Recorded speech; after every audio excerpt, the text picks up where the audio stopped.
This week we got our first 2022 disaster movie, which has a couple of different meanings, in Moonfall. Of course, everything I say here is just my opinion, so let's get started with the good. Director and writer Roland Emmerich is known for movies such as 2012, The Day After Tomorrow, and Independence Day.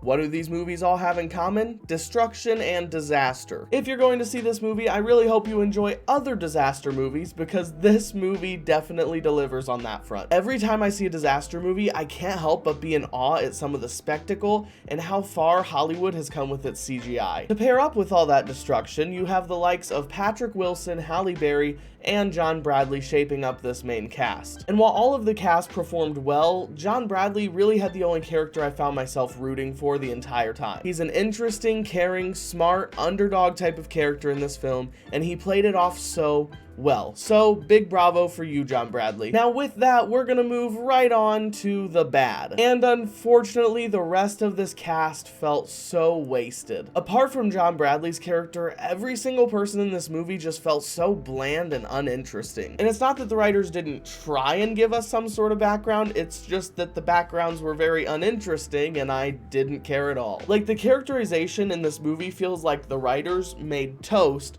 and then took it out, didn't put any butter or jelly or anything on it, and just shoved it into the audience's face. I don't want your plain ass toast, dude. I genuinely would have enjoyed this film more if they would have given zero background on our lead characters, because every time they tried getting me to care, I just wanted to fall asleep. And speaking of boredom, this film has two different settings: Earth and obviously space. When the movie focuses on Earth, we have destruction, we have conflict, and we have action.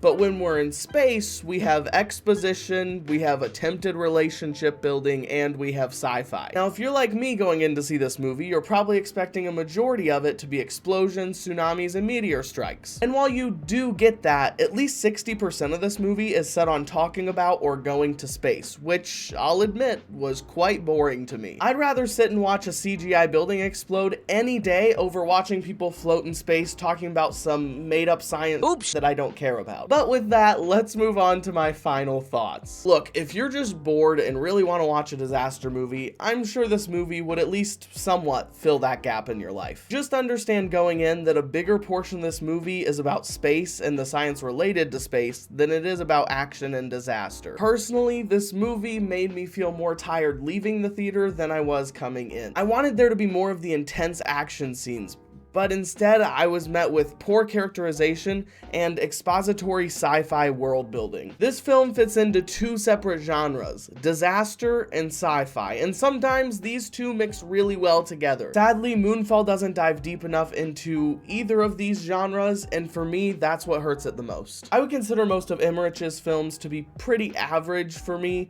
but this one's below average. And because of this, I'm gonna have to give Moonfall a D. While I think that both disaster and space theme movies are better on the big screen, I would suggest waiting for this one to come out on some streaming service in 6 months from now. Unless you are absolutely dying to see a disaster movie in theaters, then hey, I say go for it. Of course, this is just my opinion and I would love to hear your thoughts in the comments down below. Make sure to like this video and subscribe for more content like this. That's all for this time. I'll catch you in the next one.